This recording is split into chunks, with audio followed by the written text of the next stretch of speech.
बिस्मिल्लाहिर्रहमानिर्रहीम। अस्सलाम वालेकुम डियर स्टूडेंट्स, कैसे हैं? सबसे पहले तो वो तमाम लोग जो आज लॉ एडमिशन टेस्ट में पास हुए उन सब लोगों को बहुत बहुत मुबारकबाद। अल्हम्दुलिल्लाह हमारे जितने भी बच्चे लॉ एडमिशन टेस्ट में अपीयर हुए सब के सब पास हुए। और उस हवाले से जो बुक लॉ एडमिशन टेस्ट के लिए हमारे जो इदारे ने बनाई थी, मैक्सिमम लोग जिन्होंने उस बुक से स्टडी की, आलमोस्ट जो 80% पेपर था, ख़ासतौर पे ऐसे पर्सनल स्टेटमेंट, तमाम की तमाम चीज़ें उस किताब से आई थी। और बहुत अच्छा लगा जब लोगों ने इस हवाले से जो है वो हमें कंग्रेचुलेट भी किया और साथ उस हवाले से हमें उन लोगों ने प्रेज भी किया कि सर आपकी एफर्ट्स की वजह से हम यहाँ तक पहुँचे। अब लॉ एडमिशन टेस्ट पास करने के बाद अगला मरहला जो मैं कहता हूँ इंतहाई मुश्किल है, कि जहाँ पर आपकी ज़िंदगी की वो 5 कीमती साल के जो आपका वो गोल्डन पीरियड है कि जहाँ पे आपने कुछ बनना भी है और आपने बिगड़ना भी है। अब यहाँ पर बात ये है कि आप किस कॉलेज में दाखिला लें और किस तरह अपने ये जो 5 साल हैं उस स्टडी को कंटिन्यू करें। बड़ी हैरानी हुई मुझे ये जानकर जब मैंने बहुत लोगों से इस हवाले से डिस्कशन की, तो पता चला कि जनाब खैर प्रैक्टिस कोई और चीज़ है, थ्योरी कोई और चीज़ है, कहीं से भी एलएलबी की बस डिग्री ले लें तो बाद में हो जाएगा। और ऐसे तमाम लोग जो बाद में हो जाएगा पे चलते हैं, उन लोगों को मैंने हमेशा परेशान ही देखा, क्योंकि वो 5 साल के बाद कभी भी प्रैक्टिस कंटिन्यू नहीं कर सके। 5 साल कंप्लीट होते हैं, एलएलबी की डिग्री ले लेते हैं, पहले तो लॉ गेट पास नहीं होता। लॉ गेट पास होता है, चैम्बर में जाते हैं तो वहां पर जो इस कंसेप्ट के साथ गए थे, थ्योरी और है प्रैक्टिस और है, और पहले ही दिन उनको एक किताब उठाकर दे दी जाती है कि जनाब कोड ऑफ सिविल प्रोसीजर पढ़ लें, कोड ऑफ क्रिमिनल प्रोसीजर पढ़ लें। तो वो लोग परेशान हो जाते हैं कि हैं ये क्या चीज़, ये तो हमें बताया गया था कि ऐसी कोई भी चीज़ हमारे उस प्रैक्टिकल लाइफ में तो आनी ही नहीं है। तो मैं एक चीज़ क्लियर कर दूं,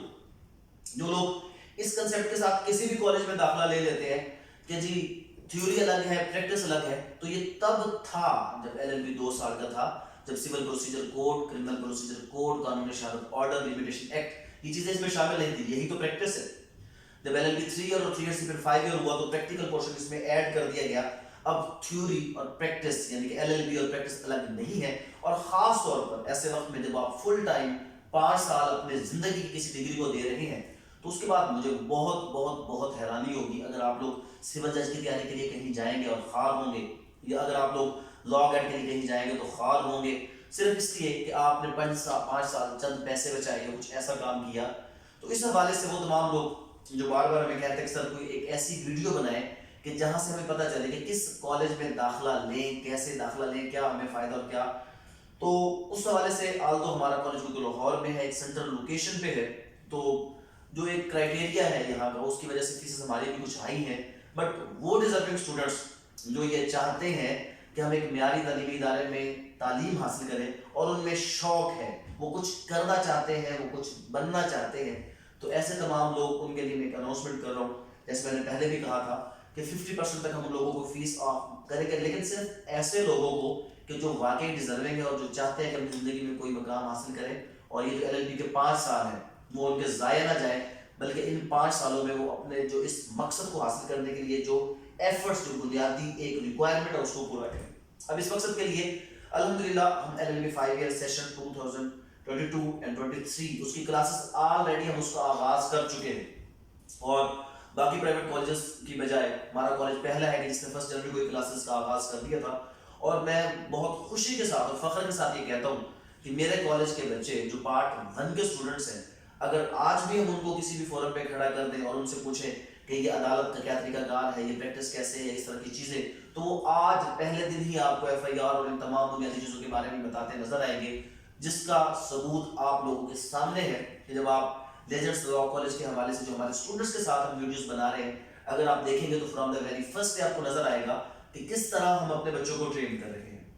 अब यहाँ पर बहुत सी ऐसी चीज़ें हैं जो मैं आपको बताना जरूरी समझता हूँ कि आल दो पहली प्रायोरिटी है हमारी एजुकेशन, जो यूनिवर्सिटी की रिक्वायरमेंट है, उसकी क्लासेस जो स्केड्यूल के मुताबिक की जाती हैं। उसके बाद क्या है, उसके बाद एक जनरल जो एबिलिटी और जनरल स्किल डेवलपमेंट, खास तौर पे कम्युनिकेशन स्किल। आप सब लोग जानते हैं कि इंग्लिश अब मजबूरी बन चुकी है, इंग्लिश के बगैर अब कोई चीज़ पॉसिबल है ही नहीं। तो लिहाजा हमने क्या किया है, एक कम्युनिटी आर रखा है जिसमें आफ्टर क्लास टाइमिंग जो हमारे बच्चे होंगे वो उस कम्युनिटी क्लास को, कम्युनिटी को ज्वाइन करेंगे, जिसको हमने ई कम्युनिटी या इंग्लिश कम्युनिटी। और यहाँ पर एक बच्चा जो सुबह से आया पढ़ पढ़ के वो थक चुका है, अब अगर हम मजीद उसको पुश करेंगे कि आप जाए और जाकर पढ़ाई करें, तो नतीजा क्या निकलेगा, वो इस पढ़ाई के पूरे प्रोसेस से फेड अप हो जाएगा। अब उसके लिए ऐसा क्या किया जाए, तो उसके लिए हमने जो एक इंटरनेशनल स्टैंडर्ड्स है और यूनिवर्सिटीज है, जो एक कोलैबोरेटिव मेथड और एक ऐसा मेथड है जिसमें बच्चे खुद से कुछ कर रहे हो, वो हमने अडॉप्ट किया। हमने एक छोटा सा जिम्नेजियम बनाया, एक इंडोर गेम्स का सेटअप बनाया और कैफेटेरिया, बट इसको ई कम्युनिटी का नाम दे दिया कि जो बच्चे इस क्लास को, ये इनफैक्ट क्लास नहीं है, आप क्लास में थक चुके हैं, आप कोई भी गेम खेलना चाहते हैं, आप बैठ के या कोई एक्सरसाइज करना चाहते हैं, कोई भी ऐसी एक्टिविटी करना चाहते हैं, बट उस पूरे पोर्शन को ई कम्युनिटी डिक्लेयर करने के बाद वहां पे इंग्लिश कंपलसरी की गई और ऐसे टीचर्स और वहां पर ऐसे कोऑर्डिनेटर्स रखे गए कि जो आपको साथ साथ इंग्लिश सिखा रहे हैं ताकि आपकी हेजिटेशन दूर हो जाए। तो इस तरह हमने इंग्लिश की जो लर्निंग स्किल है उसको बेहतर बनाने के लिए स्टेप लिया। फर्दर उसके बाद मूड प्रैक्टिस हमने शॉर्ट टाइम रखा, बट अपने बच्चों को इन तमाम मामलों के साथ अटैच करने के लिए हमने उनको ये ट्रेनिंग देना शुरू कर दी। जो बच्चे हमें अच्छे लग रहे हैं, जो ज्यादा यानी कि इंटरेस्ट शो कर रहे हैं, उनको हम अभी से साथ साथ जो प्रैक्टिकल काम है वो सिखा रहे हैं ताकि ये 4 से 5 साल की जिंदगी के ज़ाया ना हो। फिर उसके बाद फर्दर कुछ ऐसे बच्चे, क्योंकि मैं हमेशा कहता हूँ मेरा मकसद हरगिज ऐसा नहीं है कि मैं कागज के टुकड़े जो है वो लोगों की जो है वो झोली में डाल दूं, कहूँ कि जाए अब अपने मुस्तकबिल के लिए खाक हो जाए, मेरा जिंदगी दोबारा नहीं करता। मैं जो चीज यहाँ पर देना चाहता हूँ, मैं बेसिकली ये चाहता हूँ कि ये जिस मकसद के लिए कोई बंदा इस फील्ड को ज्वाइन करता है इस एज में, कि जब उसकी एज 26 साल से कम है, 30 साल से कम उम्र में वो एलएलबी कंप्लीट करता है, तो उसके पास आगे फर्दर 5 साल है जिसमें वो 2 साल की प्रैक्टिस कंप्लीट करके सिविल जज के 3 चांसेस दे सकता है, तो देने चाहिए। तो अब यहाँ पर क्या वो एलएलबी पास करने के बाद, जैसा कि हमारे पास एकेडमी के अंदर जब बच्चे आते हैं हम देख के हैरान होते हैं कि वो अपने 5 साल कहाँ पे बर्बाद करके आए, हैरानी होती है। बड़े बड़े नाम, बड़े बड़े इदारे और बेयर एक्ट तक को हाथ नहीं लगाया, क्या उनके ऊपर आगे फर्दर होगा सिलसिला। फिर कहा जाता है जी वो जुडिशरी के पेपर बड़े सख्त होते हैं। जुडिशरी के पेपर सख्त नहीं होते, आप अपनी जिंदगी के 5 कीमती साल जहां पे आपके पास बहुत टाइम होता है वो जाया करके आए होते हैं और उसके बाद आपके ऊपर बोझ आ जाता है। आपके घर वाले आपको प्रेशराइज कर रहे होते हैं कि 5 साल पढ़ाते हैं बेटे जी, अब जाओ, अब अपनी प्रैक्टिस करो, खुद अपना खाता चलाओ। अब प्रैक्टिस करेंगे, खाता चलाएंगे, खर्चा चलाएंगे, या आप उसकी तैयारी करेंगे, तो नतीजा क्या निकलता है? कुछ लोग प्राइवेट जॉब्स की तरफ निकल जाते हैं, कुछ लोग प्रैक्टिस के ही होके ऐसे रहते हैं कि वो उसको कभी भी बेहतर नहीं बना सकते। रीजन अगेन वो 5 साल आपके जो आपने यहाँ पर कॉलेजेस के अंदर जाया किए। तो उस मकसद के लिए वो तमाम बच्चे जो सिविल जज के हवाले से अपने आप को तैयार करना चाहते हैं, हम उन बच्चों के लिए फ्री ऑफ कास्ट सिविल जज की क्लास वो स्टार्ट कर रहे हैं ताकि वो बच्चे सिविल जज की क्लास ले सकें। कुछ बच्चे ऐसे हैं जो हमें नजर आ रहा है कि अब हमारे इस नए बैच में माशाल्लाह कुछ ऐसे बच्चे भी जिनके 90% प्लस मार्क्स हैं मैट्रिक और इंटरमीडिएट में, और वो बहुत शाइनिंग बच्चे हैं। हम उनको सीएसएस और पीएमएस की तरफ लेकर जा रहे हैं ताकि ये लोग जब यहाँ से 5 साल की तालीम कंप्लीट करें तो ये उस प्रोफेशन को ज्वाइन करें। जिस मकसद के लिए यहाँ पर लीगल वर्कशॉप्स रेगुलर तरीके से होंगी, कंपटीशंस रेगुलर तरीके से होंगे, लीगल रिसर्च बेसिकली जो एक चैम्बर की प्रिलिमिनरी स्टेज का काम कर रहा है कि जहां पर ये बच्चे ट्रेनिंग हासिल करेंगे कि लीगल रिसर्च कैसे करते हैं, केस लॉस कैसे सर्च आउट करते हैं या कोई भी काम। तो एक कंप्लीट पैकेज हम देना चाह रहे हैं कि हमारे वो तमाम, लेकिन शर्त यही है कि डिजर्विंग स्टूडेंट होना चाहिए, हार्ड वर्किंग स्टूडेंट होना चाहिए। अगर ऐसे लोग हमें ज्वाइन करना चाहते हैं तो इस लैब में, जैसे कि जिसका आजकल में रिजल्ट आया है, अगर ये लोग 2022-2023 का सेशन ज्वाइन करना चाहें तो वो भी ज्वाइन कर सकते हैं,